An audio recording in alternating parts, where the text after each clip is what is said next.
शुरू करें। नमस्कार मित्रों, आज हमारे साथ माननीय कानून मंत्री श्री रविशंकर प्रसाद जी हैं और आज एक बहुत ही अहम मुद्दे पे हम सब आपके सामने एकत्रित हुए हैं और मैं रिक्वेस्ट करूंगी माननीय मंत्री जी से कि वो इस प्रेस वार्ता को आगे बढ़ाएं प्लीज।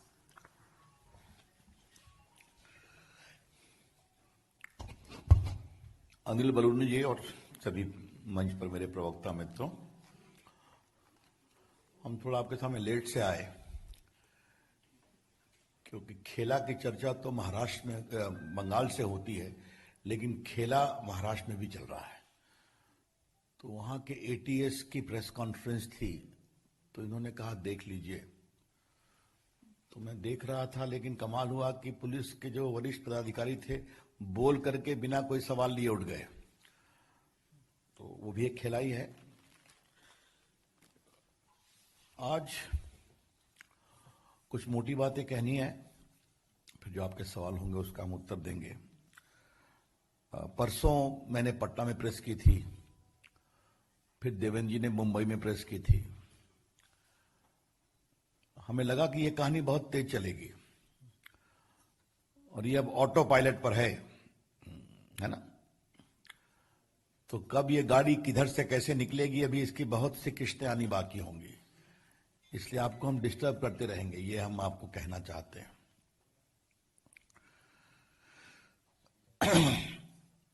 महाराष्ट्र में मित्रों जो हो रहा है वो विकास नहीं है, वो वसूली है।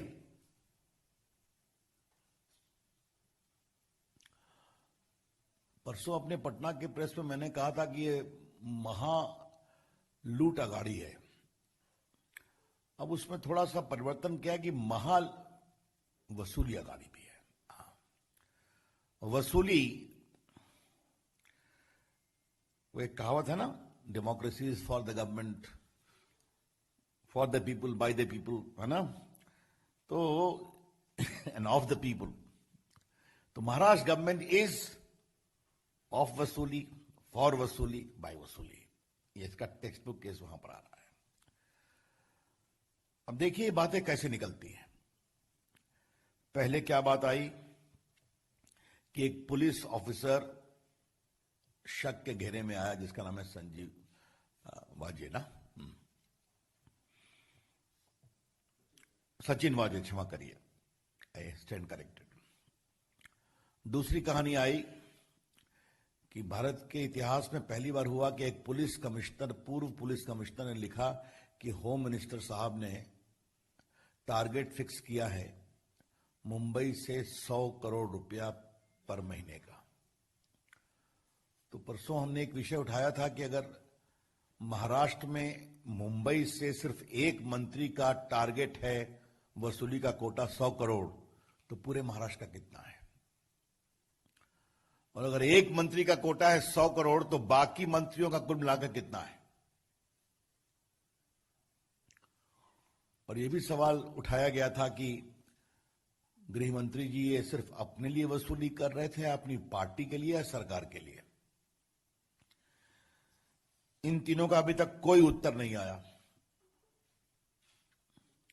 आज सुबह माननीय पूर्व मुख्यमंत्री देवेंद्र फडणवीस ने कुछ डॉक्यूमेंट के साथ बातें कही हैं जो आपने देखा होगा कि भ्रष्टाचार, ट्रांसफर पोस्टिंग के नाम पर भी वसूली चल रही थी।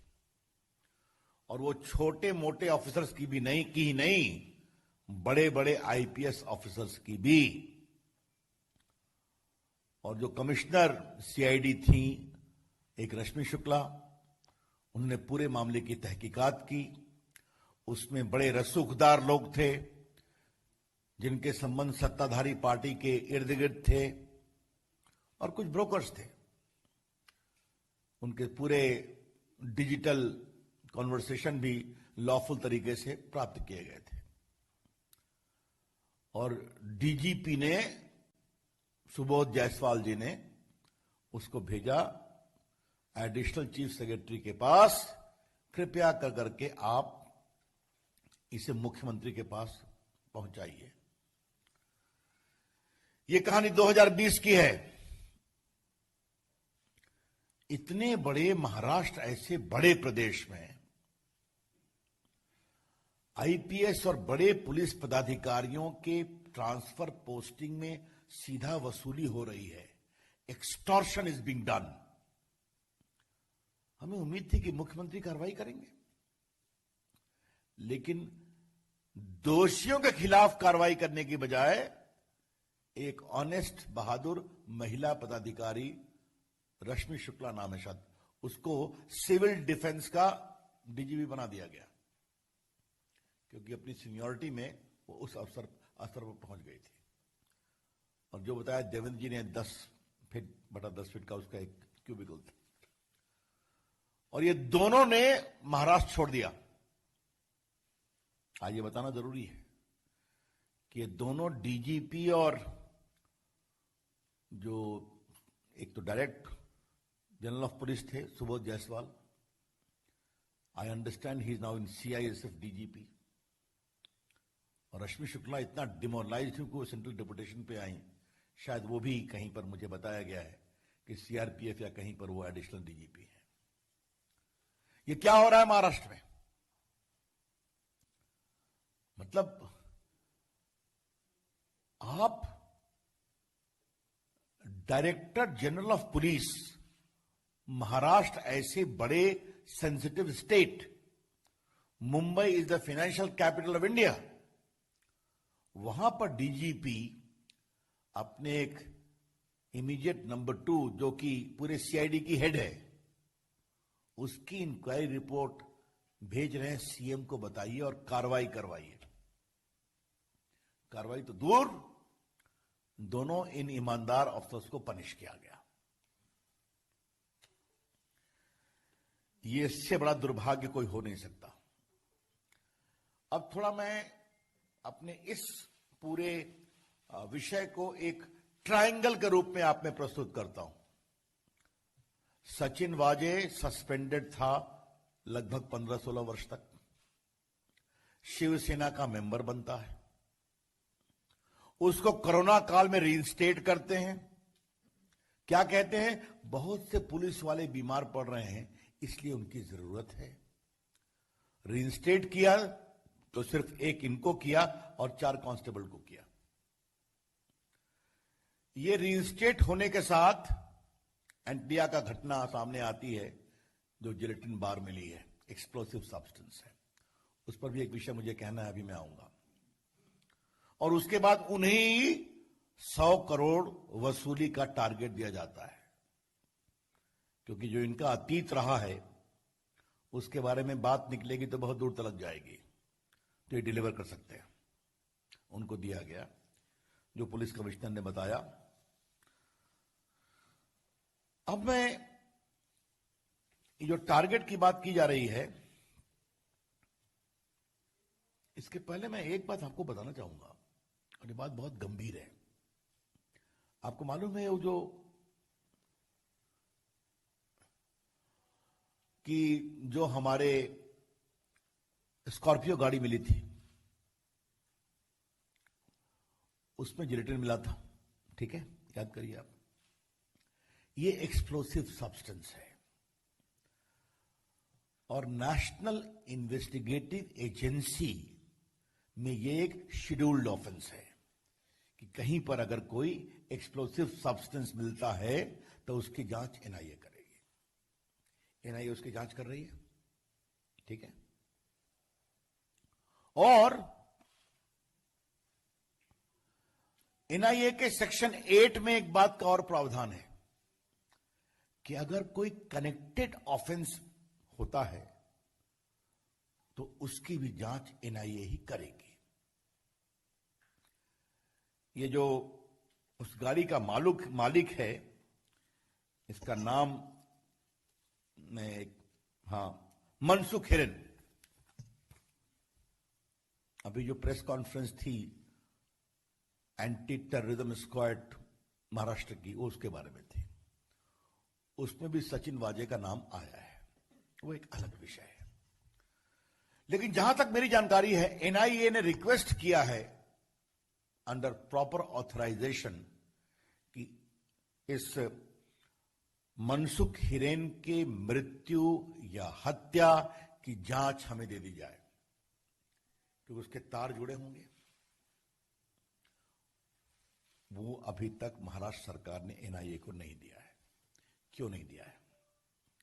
अगर एनआईए पूरे उस जिलेटिन, उस गाड़ी के पूरे मामले की जो एक्सप्लोसिव सब्सटेंस है जांच कर रही है, तो उस जांच में अगर उस गाड़ी के मालिक की संदेहास्पद मृत्यु होती है, तो वो जिम्मेवारी एनआईए को क्यों नहीं दी जा रही है? क्या इस बात से हम ये निष्कर्ष निकालें कि जो इसके सस्पिशियस सर्कमस्टेंसेस ऑफ कॉन्स्पिरेसी है, उसकी ईमानदार जांच को रोका जा रहा है? हम कोई टिप्पणी नहीं कर रहे हैं। सचिन वाजे ने उनको मरवाया, मुंबई की एटीएस बहुत तेजी से उस पर अपनी गाड़ी भगा रही है ताकि जांच को वाजे पर ही रोक दिया जाए। इस पूरे मामले की व्यापक जांच क्यों नहीं होनी चाहिए? ये बहुत गंभीर सवाल है। आप ही लोगों ने मीडिया में चलाया था कि कुछ जिलेटिन के तार किसी दूसरे प्रदेश के जेल से भी लिंकेज है ना, याद करिए अपने रिपोर्टिंग को आप लोग। तो ये क्यों नहीं होना चाहिए? मैं फिर कहूंगा, अगर भारत की एनआईए एक उद्योगपति के घर के सामने जो मिली है गाड़ी जहां से जिलेटिन रिकवर हुआ, उसके पूरे मामले की जांच कर रही है, तो अगर उस गाड़ी का तथाकथित मालिक से संदेहास्पद परिस्थितियों में मृत पाया जाता है, तो उसकी जांच को क्यों रोका जा रहा है? Obviously there are lot of suspicious circumstances surrounding. देखिए, हम किसी का पक्ष नहीं ले रहे हैं, कोई पदाधिकारी हो पुलिस का, चाहे वो डीजीपी पूर्व के हो या क्राइम की हेड हो, हम सिर्फ तथ्यों को पब्लिक डोमेन में ला रहे हैं। The BJP would like to clarify clearly and categorically that we don't wish to take the side with anyone. We are only bringing the fact into the public domain, including all the suspicious circumstances, which raises very sensitive questions, जो कि बहुत ही संदेहास्पद सवाल पैदा करते हैं।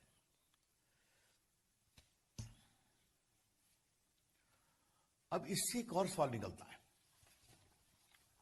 महाराष्ट्र सरकार को कौन चला रहा है? Who is running the show of Maharashtra? क्या is it the most confused government in the history of Maharashtra? जिसके नेता तो कुर्सी पर हैं, अथॉरिटी नहीं है। अगर सेना के लोगों से पूछो क्या है मामला, हमसे नहीं, बात करो एनसीपी से, उनके आदमी, उनके नेता है। एनसीपी से पूछो तो वो कहते हैं हमसे नहीं, मुख्यमंत्री को फैसला करना है। और कांग्रेस से पूछो, कहा ये दोनों बड़े पार्टनर हमारे हैं, दोनों मिलकर जल्दी फैसला करें। तो ये कौन सी अगाड़ी है? ये जो अगाड़ी तिगाड़ी पर खड़ी है, इसका डायरेक्शन क्या है? What is the political direction of this Agadi, Vasuli Agadi, standing upon three pillars, Tigadi of NCP, of Shiv Sena and Congress? ये कौन सा नाटक हो रहा है? महाराष्ट्र ऐसे प्रगतिशील बड़े प्रदेश को ये कौन सी पीड़ा में धकेल दिया गया? अब कुछ सवाल आदरणीय शरद पवार जी के बारे में आज कहना है। देश के बड़े नेता हैं,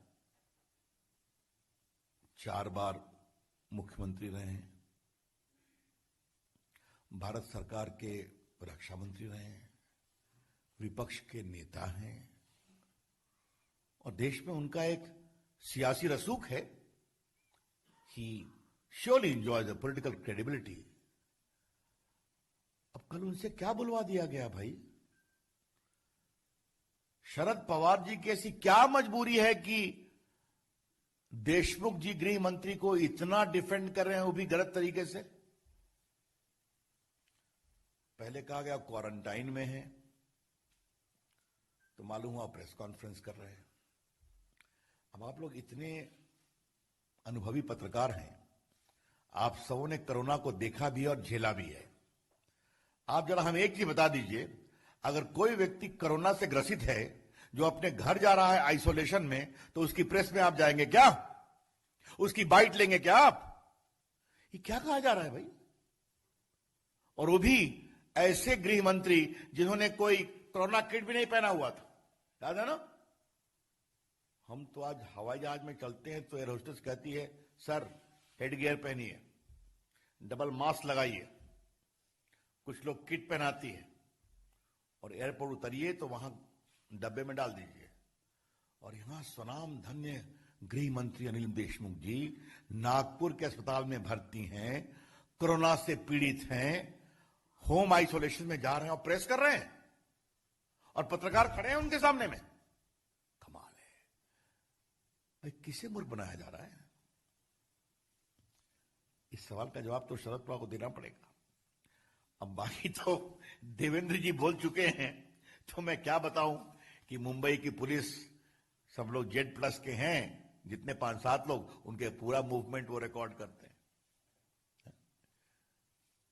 खैर हम लोग जेड प्लस में नहीं हूं मैं तो ऐसे भी, लेकिन हमारे लिए भी सीआरपीएफ की सुरक्षा है, हमारे सारे मूवमेंट को वो ट्रैक करते हैं। मैं कहां जा रहा हूं? तो आप सह्याद्री गेस्ट हाउस जा रहे हैं, अब बाकी जा रहे हैं, और आप जो हैं, ये तो आप लोगों को मैं दिखाना चाहूंगा, ये बड़ा रोचक मामला है। I hope I have got the copy. ये देखिए, प्राइवेट प्लेन से नागपुर से उड़ रहे हैं। हाँ, सीधा कर दें, लीजिए साहब। इसमें पायलट का लीजिए, पायलट का नाम क्या पढ़ूं? Passenger number 1 honourable Shri Anil Deshmukh है। ये नागपुर हवाई अड्डे का पूरा। तो शरद पवार जी क्या बोल रहे हैं आप? मुंबई पुलिस का मैंने पूरा उनके मूवमेंट दिखा दिया, आज दिखा दिया हमारे मुख्यमंत्री जी ने, पूर्व मुख्यमंत्री जी ने। ये पूरा उनका प्लेन मूवमेंट है। आप हमें ये बताइए, अगर वो बीमार हैं तो क्या ऑर्डनरी प्लेन से उड़ सकते हैं? मैं बहुत गंभीर सवाल आप लोगों के सामने रखना चाहता हूं। कोरोना का प्रोटोकॉल क्लियर है ना? अगर आप पॉजिटिव हैं, आपको क्वारंटाइन चाहिए, तो आप एयर एम्बुलेंस से उड़ सकते हैं विद डॉक्टर्स। क्योंकि आप देखिए, 8 पैसेंजर हैं इसमें, 8, 2 पायलट, तो आप सबको खतरे में डाल रहे हैं ना। आजकल तो यह हाल है कि अगर आप पॉजिटिव हैं तो बड़े प्लेन में भी आपको अलाउ नहीं करते हैं, है ना, क्योंकि आप दूसरे के लिए संक्रमण का माध्यम न बन जाए। How could a distinguished honorable home minister of a big state of Maharashtra, Mr. Anil Deshmukh, was permitted to fly in a charter plane from Nagpur to Mumbai in the company of 6 passengers and 2 pilots, a small plane. तो मैं ये नहीं कहूंगा कि quarantine एक बहाना है, लेकिन ये सारी चीजें बड़े सवाल खड़े करती हैं। तो शरद पवार जी, आप ये सब क्यों बोल गए भाई? आपकी जो क्रेडिबिलिटी है ना, आप बड़े नेता हैं, हम लोग भी आपकी इज्जत करते हैं। तो फिर कहूंगा, शरद पवार जी कृपया करके देश को आप ये ज्ञान दें कि ऐसा क्या दबाव था कि आपको गलत तथ्यों के आधार पर अपने गृह राज्य मंत्री को डिफेंड करना पड़ा, गृह मंत्री को डिफेंड करना पड़ा महाराष्ट्र सरकार के। अब शरद पवार जी की प्रतिष्ठा को कैसे रेस्टोर किया जाए, ये हमको भी चिंता है, क्योंकि देश के बड़े नेता हैं वो। तो ऐसा हमें लगता है कि शरद पवार जी की जो 2 दिनों में राजनीतिक साख पर जो बहुत बड़ा धब्बा लगा है, उसका एकमात्र रास्ता है, शरद पवार जी आप कृपया करके अनिल देशमुख जी का इस्तीफा कराएं। I would very respectfully urge Shri Sharad Pawar ji, who is a very senior public figure of the country, having adorned the office of Chief Minister of Maharashtra 4 times, the Defense Minister of India, the leader of opposition in the Lok Sabha, Minister for more than 10 years in the UPA government, 10 years in UPA government. A serious dent has been caused to his political credibility by the patent falsehood which he was made to speak about the illness and non-availability of Mr. Anil Deshmukh. In a democracy of the size of India, surely we would like his credibility to be restored. And I believe the only way it can be restored is that Mr. Sharad Pawar ji kindly use your authority to make Mr. Anil Deshmukh resign. That's the only way your credibility would be restored. मित्रों, मुझे एक अंतिम बात आपसे कहनी है, और वो है कि हम कुछ भी कहते हैं तो महाअघाड़ी को गिराने की साजिश है ना? महाअघाड़ी को बदनाम करने की साजिश है। याद होगा कि साधु पालाधार में उनको मारा गया था, याद होगा आपको, पुणे के नजदीक बुरी तरह से मारा गया था।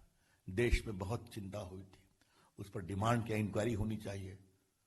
अघाड़ी की सरकार को बदनाम करने की कोशिश है, पुलिस ने कोई कार्रवाई नहीं की, आपको याद होगा। आपको याद होगा कि एक नेवी का एक ऑफिसर को बुरी तरह से मारा गया था, एक्स नेवी ऑफिसर शिवसेना के गुण शर्मा जी को। वो विषय राष्ट्र में उठा, हमारी महाअघाड़ी सरकार को बदनाम करने की कोशिश है।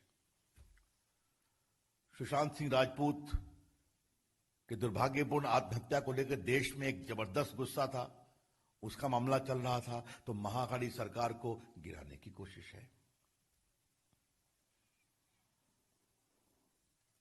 आपको याद होगा कि 2 मंत्रियों को लेकर काफी विषय आया था, एक धनंजय मुंडे हैं और दूसरा कौन है, संजय राठौड़। वो विषय क्या था मुझे आपको बताने की जरूरत नहीं, आप सभी जानते हैं। वो विषय उठाया गया, हमारी महाअघाड़ी सरकार को गिराने की कोशिश है। अब जब भ्रष्टाचार का विषय उठाया जा रहा है तो फिर वही तर्क दिया जा रहा है, भाई आपकी महाअघाड़ी इतनी कमजोर है क्या? आप लूट करेंगे, आप वसूली करेंगे, आप 100 करोड़ का टारगेट रखेंगे। एक असिस्टेंट पुलिस इंस्पेक्टर को, जिसका क्रिमिनल रिकॉर्ड है, आज उनका एटीएस भी कह रहा है, उसको क्या कहा था उद्धव ठाकरे ने, डिफेंड किया था ना, याद करिए 20 दिन पहले विधानसभा में, कि आरोप लगाने से कोई बात नहीं बनती है। ये मैंने पहली बार देखा है कि एक असिस्टेंट पुलिस इंस्पेक्टर को डिफेंड मुख्यमंत्री कर रहे हैं, जिनको डीएसपी एडवाइस डिफेंड करता, वो भी नहीं करता। और उस असिस्टेंट पुलिस इंस्पेक्टर को क्राइम का हेड बना दिया गया, तो भी कुछ नहीं। ट्रांसफर पोस्टिंग में एक रैकेट है, वो भी कहो, बड़े अधिकारी कहते हैं, तो हमारी अघाड़ी की सरकार गिराने की कोशिश की जा रही है। मैं फिर रिपीट करूंगा, mister Uddhav Thackeray's government has lost the moral authority to govern. Uddhav Thackeray की सरकार शासन का नैतिक अधिकार खो चुकी है। यह सिर्फ वसूली की महाअघाड़ी है, उत्तरदायित्व और शासन की नहीं है। That's all from my side, friends. Open to questions. Any questions?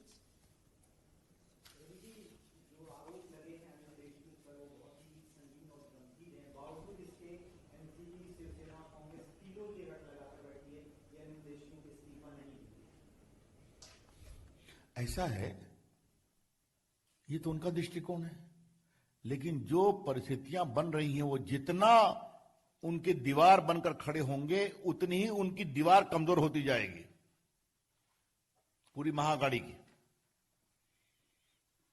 और जिस प्रकार से उनको बचाने की कोशिश की जा रही है, तो मैं फिर कहूंगा कि देशमुख साहब ये 100 करोड़ का टारगेट अपने लिए कर रहे थे या अपनी पार्टी के लिए, अपनी सरकार के लिए। और सचिन वाजे के पेट में और कितने राज हैं, और यह बात इसी से स्पष्ट है कि एनआईए की जांच को रोका गया और एटीएस ने हड़बड़ी में उसको खाली एक्यूज बना के छोड़ा है। ये मैंने बताया आपको। मैंने उसका एक शब्द होता है too many suspicious circumstances surrounding. कई संदेहास्पद परिस्थितियां चारों तरफ घूम रही हैं। जी संजय राउत ने बयान दिया, उनका लेटर किसी भी इस्तीफे का आधार नहीं है। और दूसरा उन्होंने संजीव भट्ट का वो कोट किया कि संजीव भट्ट के मामले में भी तब के मुख्यमंत्री और के प्रधानमंत्री का आरोप लगाए गए थे, तो उस पर क्या कहेंगे? मेरा जवाब बहुत सिंपल है और मैं बड़ी बात पर ले जाना चाहता हूं। स्वयं नरेंद्र मोदी जी को सुप्रीम कोर्ट के बनाए एटीएस ने एग्जामिन किया था कि नहीं किया था? 12 घंटे इंटरोगेशन किया था कि नहीं किया था? कभी हमने विरोध किया था क्या? और उसी सुप्रीम कोर्ट में उस समय राघवन सीबीआई के एक्स डायरेक्टर थे, जिसमें सुप्रीम कोर्ट ने कहा था कि एक भी गुजरात का सिटिंग रिटायर्ड ऑफिसर नहीं होगा। उन्होंने कहा मोदी जी के खिलाफ आरोप बेबुनियाद है। अमित शाह जी को जेल में भेजा गया था कि नहीं भेजा गया था? और अमित शाह को सुप्रीम और मैं एक कानून के छात्र के रूप में कह रहा हूं, सुप्रीम कोर्ट का वो आदेश गलत था। उन्होंने 1 साल अमित शाह को तड़ीपार किया था कि वो गुजरात नहीं जाएंगे। ये सच्चाई नहीं है क्या? तो ये कौन सी बात कही जा रही है? ये कौन सी बात कही जा रही है? ये भ्रष्टाचार का मामला है, गंभीर मामला है। इसको लेकर इतनी हल्के तरीके से बात करेंगे तो उनको मुबारक। और जो गलत तथ्यों पर मैं किसी गुजरात के ऑफिसर के बारे में कोई बोलना नहीं चाहता हूं। बाद में वो इंक्वायरी हुई, आपको मालूम है सब क्या हुआ और उनके कांग्रेस से क्या संबंध थे। अब वो चले गए ऊपर अहमद पटेल। ज्यादा मैं नहीं कुछ बोलना चाहता। जी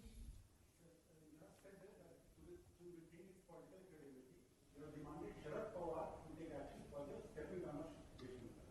But he is holding no official position in this government. Whereas the CM, why you are not facing this demand before the CM goes to take I think I have already said he has lost the moral authority to govern. But I have requested Mr. Sharad Pawar, not demanded. Because yesterday he was made to speak something which I am sorry to say is factually incorrect. I have given you evidence and Devangi has given it more than me. Sir, commissioner को sir Republic ने एक sting किया, उसमें सामने आया कि जो सचिन वाजे वो लंबे समय से मुंबई के एक प्राइवेट होटल में फर्जी आधार कार्ड पर रह रहे थे। सवाल ये उठता है कि इतनी बड़ी वसूली के जो एक किंगपिन थे वो बिना किसी अपने सीनियर्स के सरपरस्ती के, बिना किसी पॉलिटिकल पेट्रोनेज के क्या इस तरह की चीजें कर रहे थे? उस पर आप लगता तो नहीं है। अब आप अपना काम कर रहे हैं, करिए आप। मैं इतना ही कहूंगा, बात निकलेगी तो बहुत दूर तक जाएगी। इसीलिए एनआईए को जांच करने से रोका जा रहा है। मैंने बता दिया आपसे। अदिति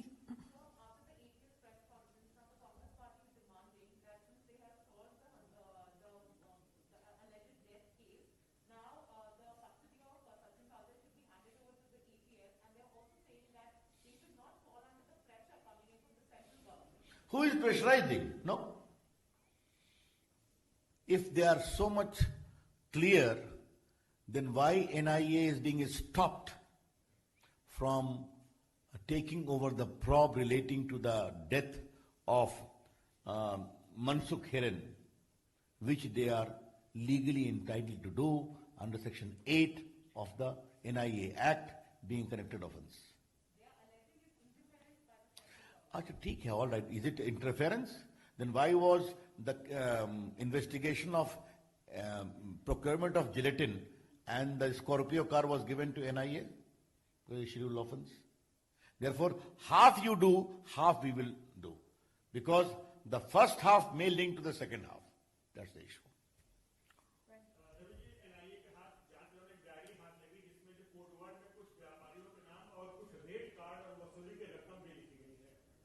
अब उस पर मेरा कोई टिप्पणी करना ठीक नहीं, वो इनके इन्वेस्टिगेशन की बात है.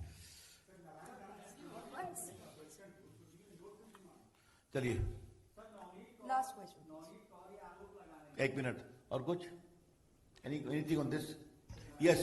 सर, नवनीत कौर ये कह रही हैं कि अरविंद सावंत लोकसभा में उनको कहते हैं कि अब तुम्हारी बारी है जेल जाने की. लोकसभा में उन्होंने ये बात उठाई थी. और वो ये भी कह रही हैं कि शरद पवार ये नहीं कह रहे हैं कि गलती सरकार की नहीं है, वो ये कह रहे हैं कि गृह मंत्री की गलती नहीं है. अब उनके डिमांड को तो मैं कुछ नहीं कहूंगा, जो बात करें, लेकिन इफ